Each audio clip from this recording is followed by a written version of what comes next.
Bonjour à tous. Je m'appelle Edouard Kenneth Rodriguez. Je me fais appeler Ken Rodriguez. Je suis le chef du service d'orthopédie du centre médical Beth Israël Deacon. Je suis chirurgien orthopédique traumatologue depuis une vingtaine d'années. J'aimerais vous parler aujourd'hui de la fixation acétabulaire et pelvienne mini-invasive. Je n'ai pas d'informations à communiquer en rapport avec le présent sujet, nous allons donc entrer dans le vif du sujet. Qu'est-ce que la fixation percutanée? Il s'agit de la fixation de certains types de fractures acétabulaires et pelviennes à l'aide de techniques peu invasives. Il s'agit généralement de différents types de vis à tête cylindrique ou de vis supracétabulaires que l'on insère dans le bassin à l'aide d'un guidage fluoroscopique ou, dans certains cas, d'un système de navigation. Mais il n'est pas nécessaire d'avoir un système de navigation compliqué pour utiliser ces techniques.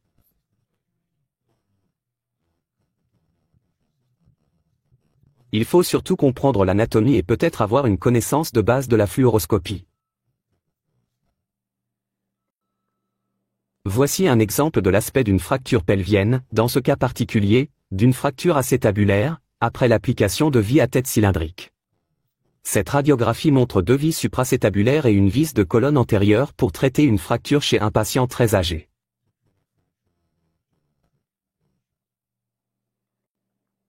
Cette technique soulève parfois de nombreuses questions.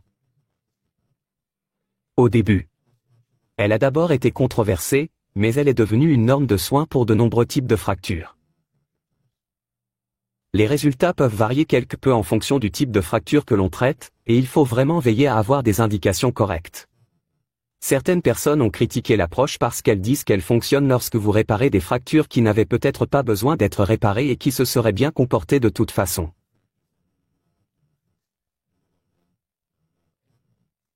Il y a une part de vérité là-dedans. Mais, par exemple, lorsque vous l'utilisez pour des patients gériatriques, elle peut permettre une mobilité précoce. Et même s'il s'agit d'une fracture qui, dans d'autres circonstances, aurait pu être traitée de manière non opérative, c'est bénéfique pour le patient. Mais je suis d'accord pour dire qu'il est essentiel de bien sélectionner les patients. L'utilisation de ces techniques présente plusieurs avantages. Il s'agit d'une alternative pour la fixation chez les patients qui sont hémodynamiquement instables, qui ont d'autres blessures, qui présentent des comorbidités sévères ou qui ne peuvent, pour une raison ou une autre, tolérer une réduction ouverte, une fixation interne ou un certain type de chirurgie de remplacement de la hanche. Il s'agit d'une technique très rapide. Une fois que l'on a acquis les compétences nécessaires, il y a très peu de saignement et elle offre un très bon contrôle de la douleur pour les patients qui bénéficieraient d'une mobilité précoce mais qui ne peuvent pas subir une fixation prolongée.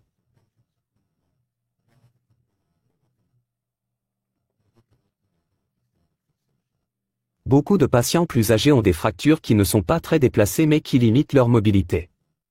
Parfois, la pose d'une ou deux vis stabilise suffisamment le bassin pour que le patient puisse se lever plus tôt.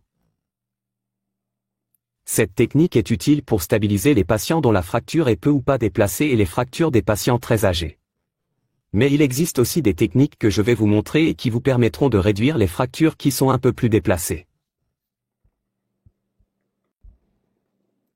Les difficultés de cette technique sont qu'elle ne s'applique qu'aux fractures de la colonne antérieure, de la colonne transversale, aux fractures transversales, aux fractures de type T et aux fractures de l'ala sacré. Cette technique n'est pas très utile lorsque les fractures sont très déplacées. Il est parfois difficile d'obtenir cette réduction, et il faut un peu de temps pour apprendre les vues. La compréhension des vues fluoroscopiques est la partie la plus difficile. Il faut faire un peu attention à ne pas se laisser emporter par les indications, surtout en cours d'apprentissage. Dans notre institution, les indications se concentrent principalement sur les patients âgés fragiles, lorsque la seule autre option est le traitement non chirurgical et que l'on peut peut-être tolérer une réduction un peu moins parfaite. C'est une bonne technique pour stabiliser un bassin avant un remplacement de la hanche, où en même temps elle permet une mobilité précoce et une amélioration du contrôle de la douleur. Et c'est vraiment la seule option lorsque la seule alternative serait le repos au lit ou une forme de traction.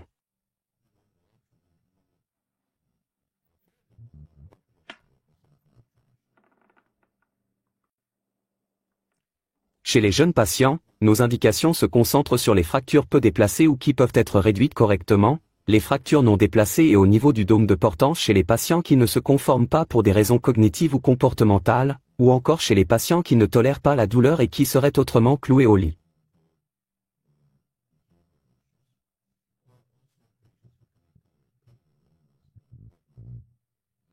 C'est également une option lorsque la fixation interne par réduction ouverte traditionnelle n'est pas possible pour quelque raison que ce soit.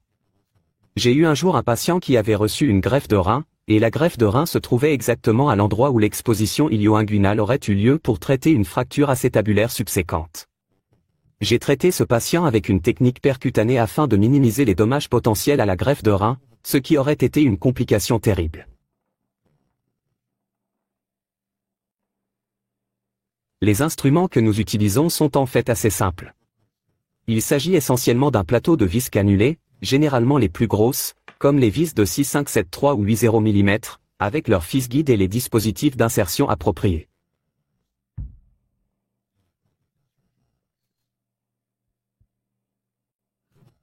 La clé de la technique est donc de bien comprendre les vues radiographiques et de savoir comment utiliser le CRM.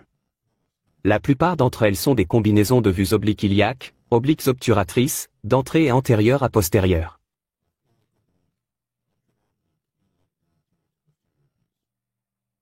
Je pense que vous devriez vous entraîner avant de commencer à obtenir ces vues et peut-être même vous aider en dessinant des lignes directionnelles sur la peau lorsque vous commencez à regarder le bassin avec différentes inclinaisons.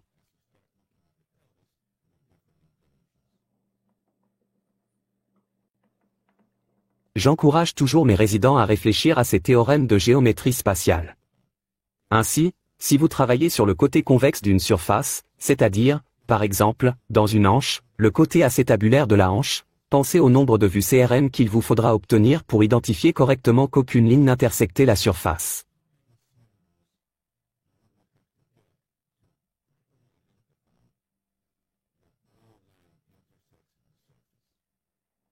Ces lignes coupent donc la surface, n'est-ce pas? Ce n'est plus le cas pour cette ligne. Par conséquent, si vous pouvez obtenir une seule vue où la vis est à l'extérieur de l'articulation, tout va bien.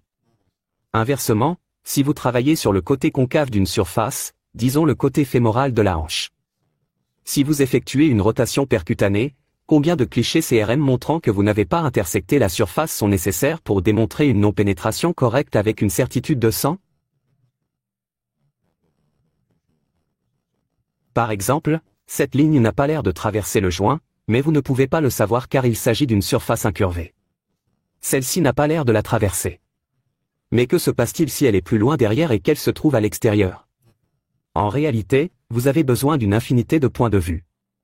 L'avantage de travailler sur des fractures acétabulaires avec des techniques percutanées est que l'on travaille sur le côté convexe de l'articulation. Ainsi, lorsque vous placez votre vis, il vous suffit d'une seule vue montrant que la vis n'est pas tangente ou qu'elle ne touche pas l'articulation pour être sûr à 100% que vous ne pénétrez pas dans l'articulation. Voici donc quelques exemples de fractures que vous pouvez traiter avec ces techniques. Vous pouvez certainement traiter les fractures des ramifications et les fractures de la colonne antérieure. Les exemples sont nombreux. C'est probablement l'une des vies les plus faciles à appliquer, et il suffit de déterminer le couloir osseux approprié. Pour ce type de fracture, j'utilise généralement une vis de 7,3 ou 6,5 mm.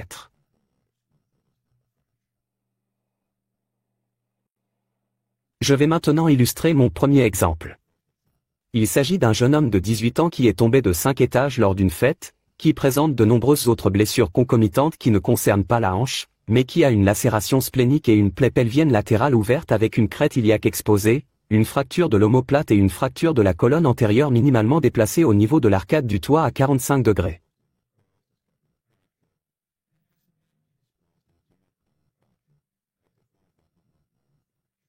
Examinons quelques zones. Voici une vue pelvienne antéro-postérieure de la fracture de ce jeune homme. Vous pouvez voir la fracture ici. Et vous pouvez voir que nous insérons un fil guide de manière rétrograde. Il s'agit d'une vue de l'entrée. Lorsque vous insérez le fil guide, vous devez vous assurer que vous êtes dans la colonne antérieure. Vous passez de la vue d'entrée à la vue AP ou de sortie pour guider votre fil guide dans la direction souhaitée, qui sera celle-ci. Nous voici de nouveau dans la vue antéro-postérieure avec le fil guide en place. Vous pouvez voir le foret qui va surperforer le fil guide pour insérer la vis. Voici l'image finale avec la vis en place à travers la fracture et sur toute la longueur de la colonne antérieure.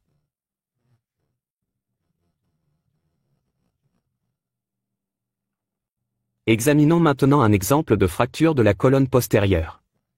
La vis de la colonne postérieure peut être réalisée de manière antérograde ou rétrograde.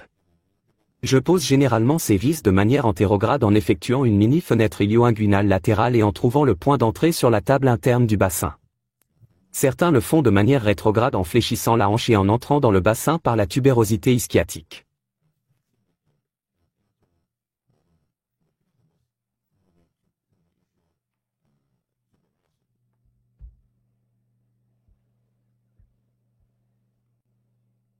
Les fractures transversales peuvent être traitées par une combinaison de vis à colonne antérieure et de vis à colonne postérieure. Il s'agit d'une combinaison des deux exemples que je viens d'illustrer. Prenons un deuxième exemple. Dans ce cas particulier, il s'agit d'une patiente de 15 ans qui a été renversée par une voiture et traînée. La patiente présente des déformations de la jambe, de multiples abrasions sur le dos et les extrémités. Voici une photo de son bassin. Vous pouvez voir qu'il y a des problèmes assez graves. D'une part, la hanche semble être disloquée. D'autre part, il semble y avoir, à première vue, ce qui ressemble à une fracture acétabulaire transversale. Que s'est-il donc passé pour ce patient? Eh bien, ce patient a également une fracture du fémur. Voici une reconstruction tridimensionnelle de l'ensemble.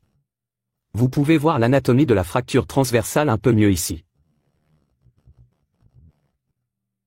Voici l'aspect postérieur du bassin avec la composante transversale de la fracture.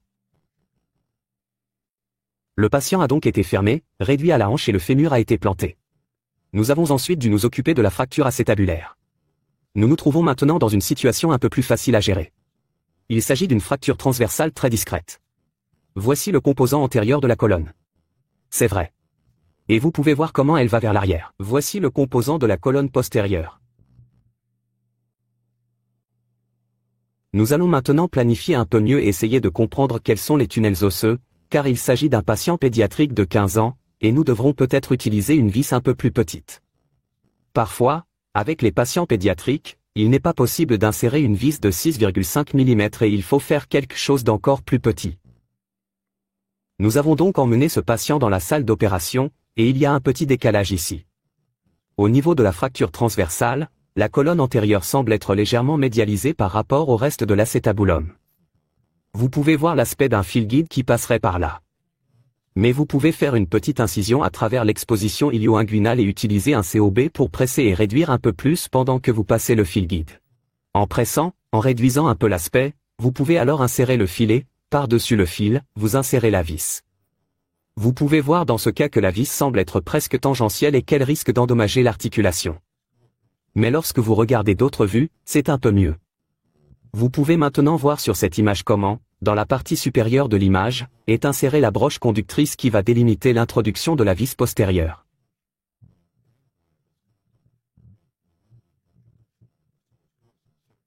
Une fois de plus, par la petite fenêtre ilio-inguinale, le point d'entrée de la vis antégrade est identifié, puis le fil guide est inséré. Voici une vue oblique iliaque illustrant la façon dont le fil guide va manquer l'articulation dans sa direction vers la tubérosité ischiotique.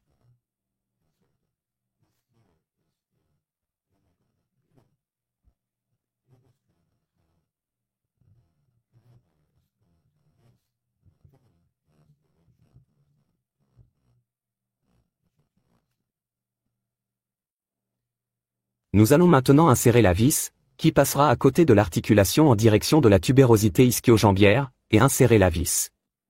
Voici à quoi ressemblent les vis.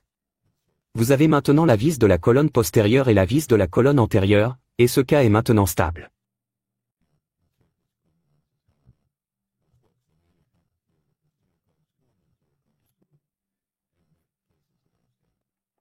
Cette technique peut également être utilisée pour les fractures de la colonne antérieure haute.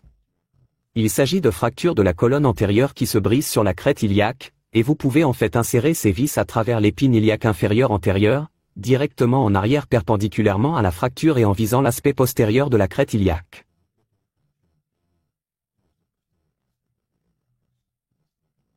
Examinons en quelques-uns. Voici l'exemple d'un patient âgé de 85 ans qui présente de nombreux problèmes médicaux. Il s'agit d'un patient vasculopathique. Il est sous dialyse, a subi de multiples greffes et pontages dans la région ilio-inguinale. Le patient est, au mieux, un ambulant domestique et, malheureusement, il est tombé à la maison et a subi une blessure qui ressemble à celle-ci.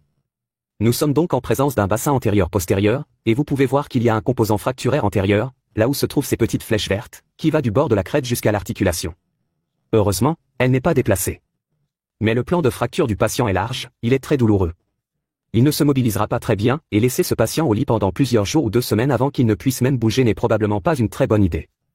Ce patient est donc un bon candidat, selon nos critères, pour être traité par fixation percutanée.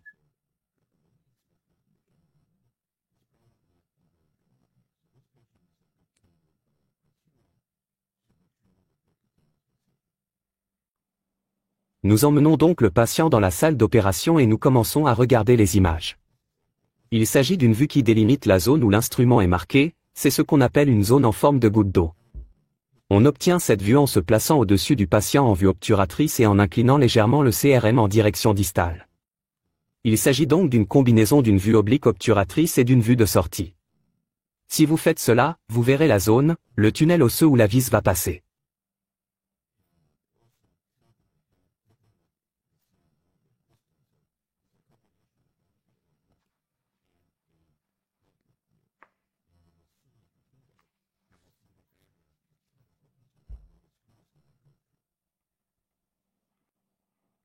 Il s'agit du fil guide placé directement dans le tunnel. Vous voyez donc sa plus petite projection. Nous passons maintenant à la vue oblique iliaque. Vous pouvez voir le fil guide qui part de la zone supra-acétubulaire et qui revient dans la crête iliaque et sur ce fil. Vous pouvez ensuite insérer la vis.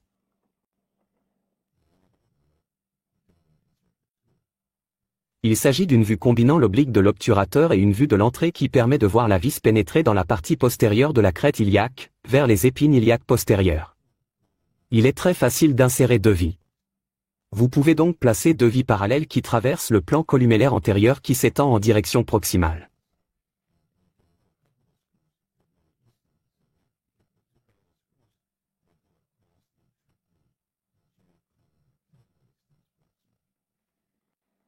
Il s'agit d'une combinaison de l'oblique de l'obturateur et de l'anse qui montre le tunnel dans lequel l'os entre, et vous pouvez voir les 2 vis cannulées en parallèle qui vont directement dans l'os.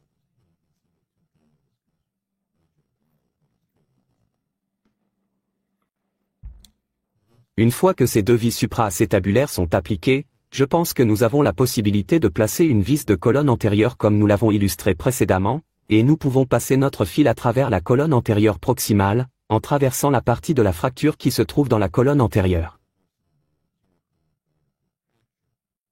Le fil est introduit dans la partie la plus proximale de l'acétabulum.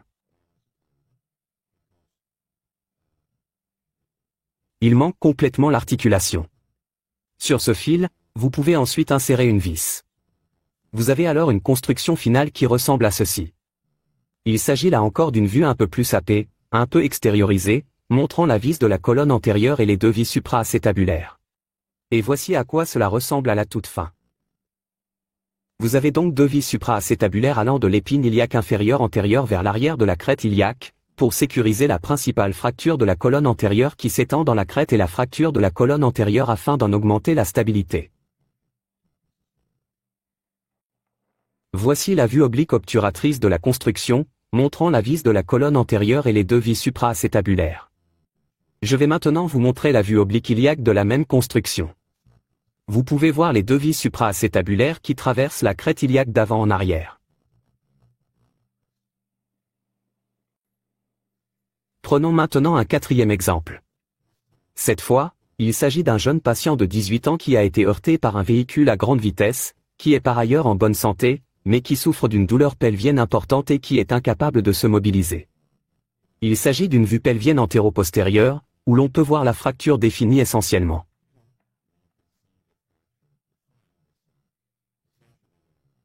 Il ne s'agit pas particulièrement d'une fracture acétabulaire, mais d'une fracture de la crête iliaque et des ramifications.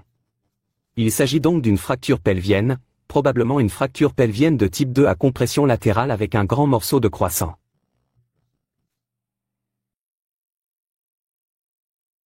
Voici les tomodensitogrammes montrant la fracture qui traverse la partie supérieure de la partie la plus proximale de la crête.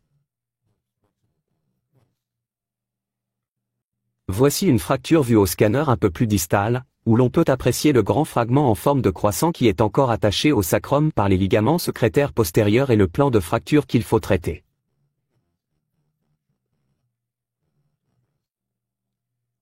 Nous allons réparer cela en commençant par une vis de la colonne antérieure.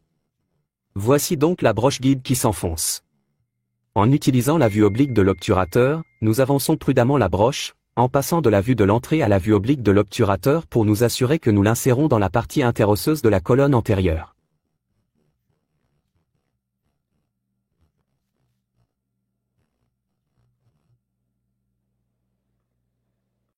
Nous avançons ensuite le fil guide de manière approximative et vous pouvez voir comment le fil guide est externe à l'acétabulum dans la taille convexe. Nous n'entrons donc pas dans l'articulation lorsque le fil est en place. Nous faisons une petite fenêtre latérale de l'exposition ilio-inguinale et nous appliquons une pince pour manœuvrer l'aspect proximal de sa fracture en réduction suffisante pour insérer une vis le long de la marge de la crête d'une manière antérieure à postérieure.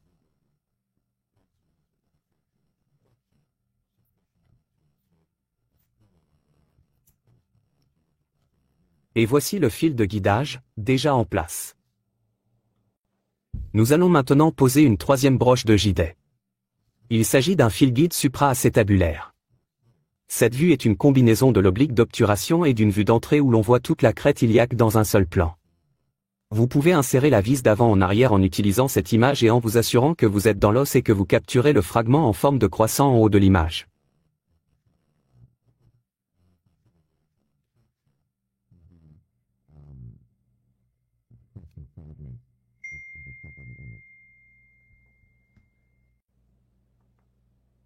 Vous pouvez voir ici comment nous avançons.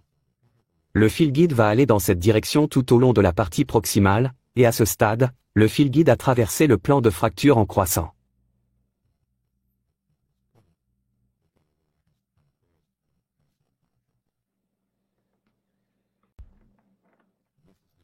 Voici maintenant une vue latérale de l'ensemble de l'installation. Nous identifions ici le corps de S1, car nous allons devoir insérer une vis sacro-iliaque. Il s'agit d'une vue d'entrée où l'on peut voir la vis de la colonne antérieure. Ici, vous pouvez voir notre vis supra-acétabulaire qui va passer au-dessus de ce fil. Il y a une vis ici que vous pouvez voir. Nous insérons maintenant un fil guide dans le corps de S1 où nous allons insérer la vis sacro-iliaque.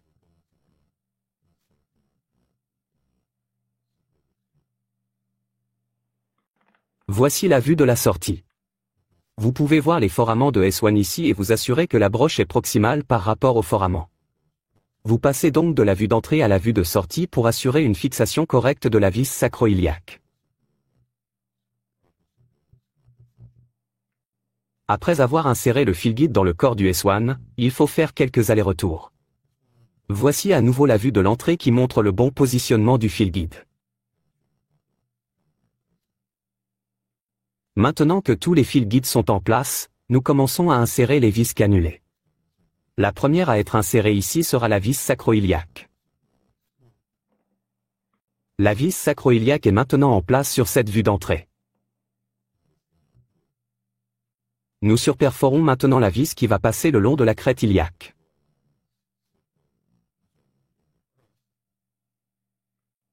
Voici donc une image montrant que nous avons maintenant la vis sacro-iliaque et la vis de la crête iliaque.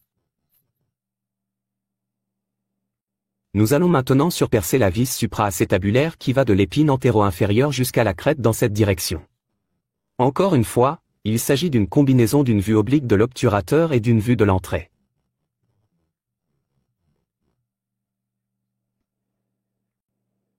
Voici la vis forée sur toute la longueur de la crête iliaque. La vis est en place. Vous avez donc maintenant la vis sacro-iliaque, la vis de la crête iliaque, la vis supra-acétabulaire antérieure et postérieure, et nous allons maintenant mettre en place la vis de la colonne antérieure.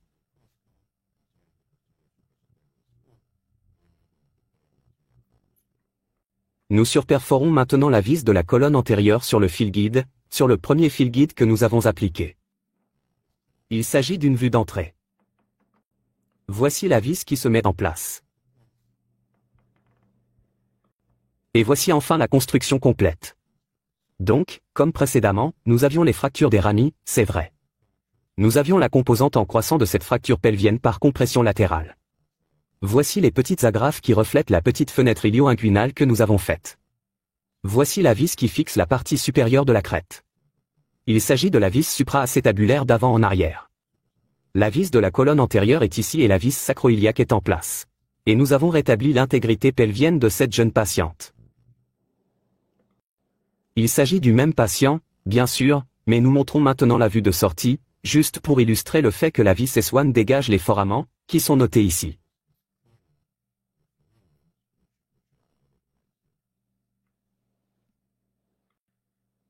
Enfin, nous montrons maintenant une vue d'entrée du même patient où l'on voit la vis sacro-iliaque, la vis antéro-postérieure, la vis de crête et la vis de colonne antérieure.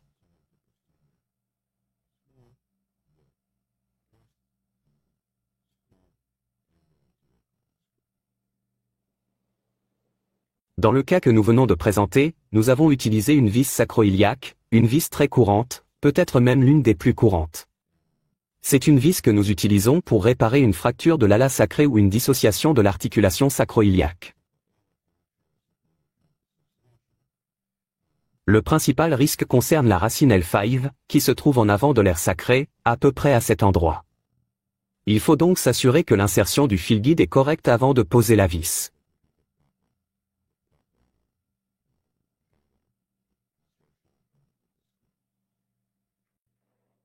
Notre dernier exemple est celui d'un patient âgé souffrant d'ostéodystrophie sévère et d'une densité osseuse très faible. Il n'y a pas vraiment d'antécédent de traumatisme, mais le patient se présente avec des fractures d'insuffisance sacrée très douloureuses. Il se trouvait en fait sur une table pour subir une procédure de sacroplastie lorsque les fractures ont été constatées, puis la procédure a été interrompue et le patient nous a été envoyé pour un certain type de fixation. C'est un cliché pelvien antérieur-postérieur, et ce n'est pas très apparent sur cette radiographie. Ce qui se passe.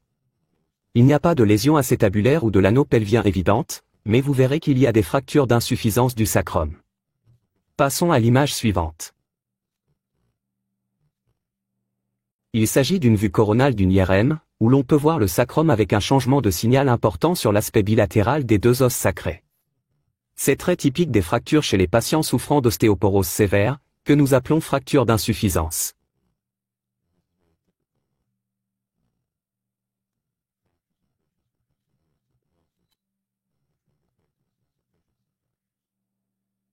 Voici une coupe transversale du scanner, qui montre les fractures un peu plus clairement. Vous pouvez voir ces fractures ici. Il s'agit donc de fractures bilatérales de l'insuffisance sacrée chez un patient gravement ostéoporotique qui souffre beaucoup et qui est totalement incapable de se mobiliser.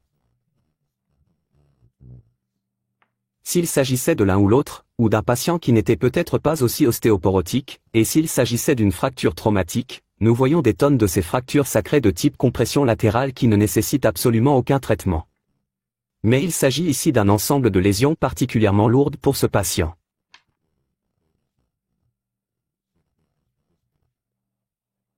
Il faut être prudent, car si vous regardez attentivement cette image, vous verrez qu'il y a aussi une composante transversale du sacrum.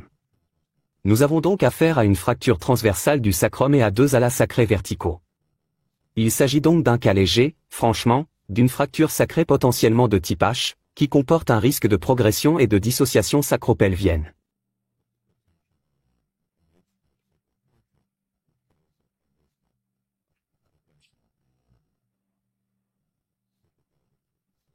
Comment traiter cela?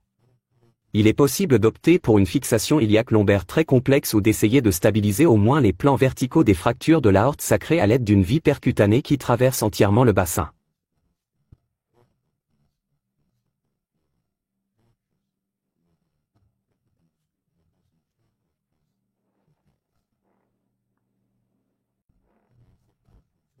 C'est l'approche que nous avons adoptée pour ce patient particulier, qui n'est pas très mobile, mais qui a trop mal pour s'asseoir. Nous avons procédé à une fixation sacro-iliaque percutanée à l'aide d'une vie qui traverse entièrement le sacrum.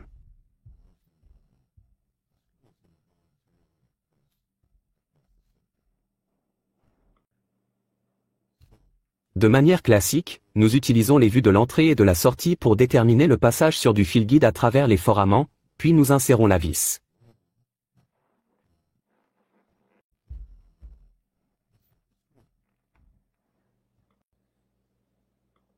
Cette vue antéro-postérieure illustre une vis qui traverse toute la largeur du sacrum. Il y a un bon achat cortical du côté de l'insertion de l'articulation sacro-iliaque, mais nous attrapons également le cortex de l'autre côté. Cette vue oblique de l'obturateur montre que nous avons délibérément ouvert une brèche dans la corticale de l'ilium afin d'obtenir une bonne prise corticale des deux côtés.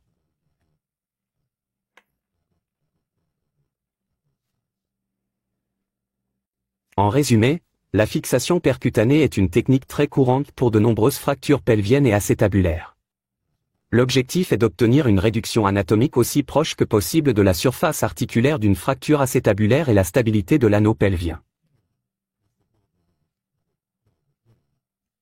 Il s'agit d'un moyen très utile de réparer les fractures lorsque les approches d'extension sont évitées. Pour une raison ou une autre, elle réduit la durée d'hospitalisation et la morbidité chez les patients âgés qui ne peuvent pas, pour une raison ou une autre, bénéficier d'une fixation interne par réduction ouverte. Il est important que les indications soient claires. Les indications pour les fractures de l'acétabule sont les fractures de la colonne antérieure, de la colonne postérieure et les fractures transversales. Les fractures occasionnelles de type T peuvent également être réparées de cette manière. Il est important que vous compreniez les images fluoroscopiques et la manière de les obtenir. Et si vous disposez d'une technologie de navigation fluoroscopique, elle pourrait certainement vous être utile pendant la courbe d'apprentissage.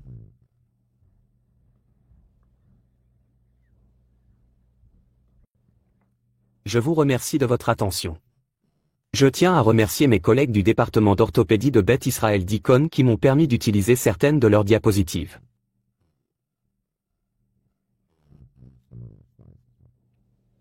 Merci de m'avoir écouté.